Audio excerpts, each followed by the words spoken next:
Hello, this is John again from McLaud Technology, and today we will set up the shaker now together with the printer. Okay, and that's Diego, my partner. Nice. All right, so the first step is to verify that the printer is aligned. So to align it, we need to install the.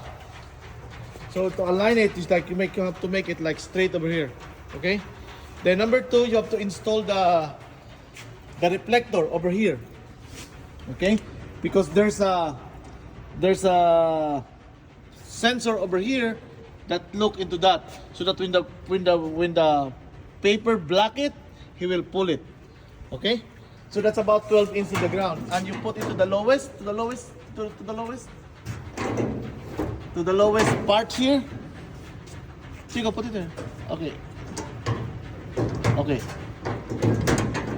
Okay, you put it to the lowest so that it will go going down. So another aspect is before I proceed, so normally this one is connected over there, this over there and over here. So what we did, we remove it here and put it to the lowest. So there's only like this two on the bottom to make it this one a little bit lower. And when you close it, okay, going down, so you put that to the lowest bottom, okay, so that it will create an angle. So, how to verify right now this aligns? The first step is this one. You put the brown roll there. This one for the take up roller to pull the film. So the first one is get some paper or like this carton, okay, and drop it here for the sensor to block the sensor, because there is a sensor over there. So we put it there. There's a sensor over there. That's now you see that. You see the hands of Diego. There's a red one.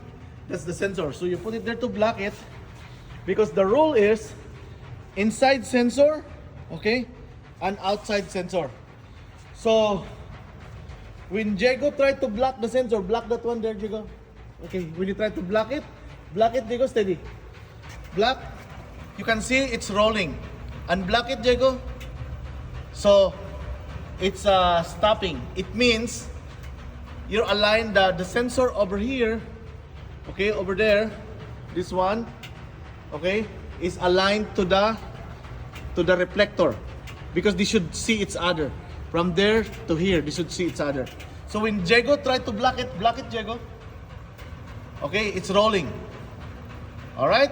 So now, since it's already aligned, then we can start now unroll the film.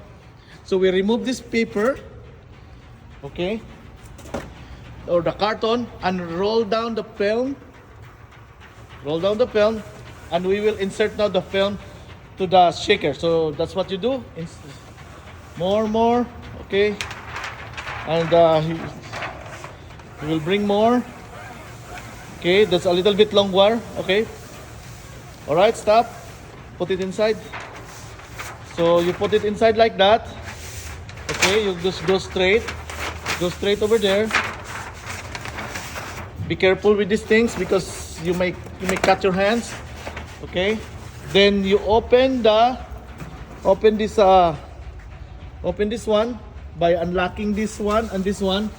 Now, as you can see, that's the film. So I'll move far away.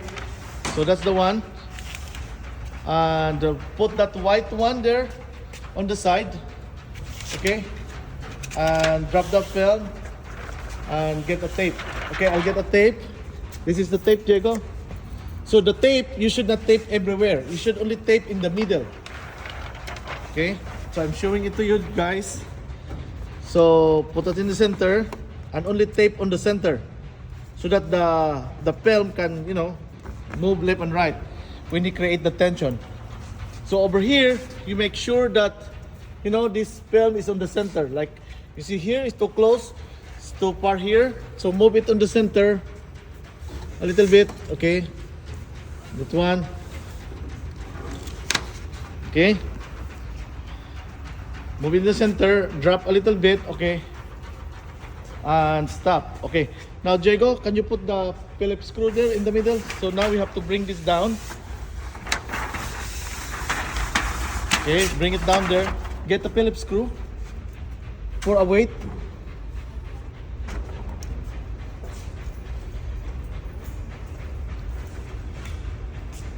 Make it 2 so that you have enough weight.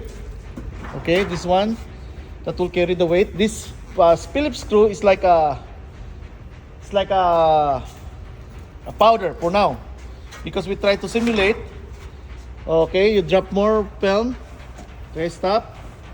Okay, so now as you can see, the sensor is hitting the film. Then you put the paper in the middle over there.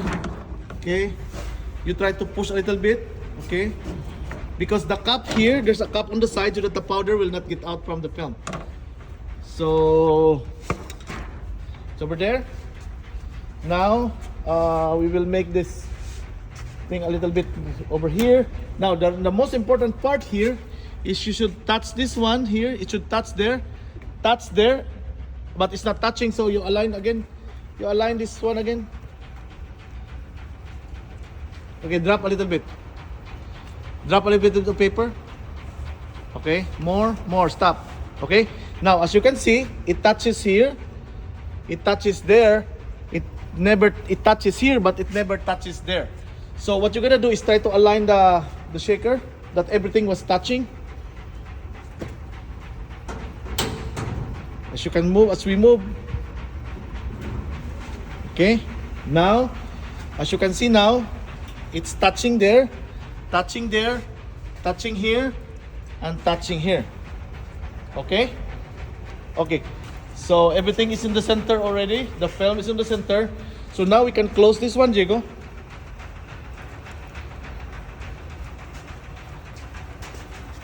So when you close this, you have to lift a little bit. Lift a little bit so that you will not puncture this part here, okay? So lift a little bit and close it. Okay? So to close this one, you do like that. So to close it, it's like you do like this.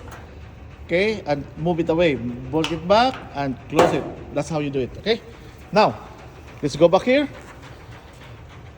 So, Diego is not touching over there. So you align a little bit, no? Don't touch it. It's just just an alignment. Okay, so that's align. Align, everything is aligned. Now, as I explained to you, we will start here. So let's remove this plastic. Okay. So this one is for the shaking. So let's start like about 25. This one is for the preheat over here. So we put it like into the 60. And see this one? See this one? It's started to shake. Okay. So now it's ready. You have the weight there. So when you try to drop the paper, okay, you could see it here. Try to drop a paper, and you can see this one is rolling. Okay, drop a little bit like we were printing, and so that one, you see that he's rolling already. Okay, stop. Tigo. Okay. Drop a paper over there. He will drop a little bit of paper. Drop a paper and we'll see it here. So drop a paper. More. Okay, see that? It rolls. Stop. So it's stopped. So once it's moving, it means it's already ready to print. So this is the first way to align the whole thing. And you can see here, it's in the center, the center of these things. And now with that ready now, so you can close this one. Okay. Make sure that should be in the roll. Not this one sheet, not this one. Okay. It should be in the roll. Because if you put it into roll and cut, when you do the nozzle check, he will cut it. And now you have to start all over again putting those things. Okay. So close that one, and now we're ready to close it. So with this one, is the printer starting to get ready, preparing. He's checking the tension.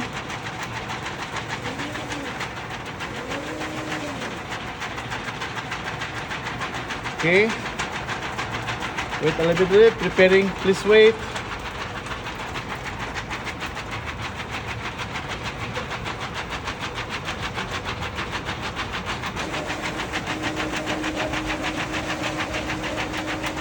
Okay, so now it's ready to go. That's the it. Okay. Preparing. Just wait for that to prepare.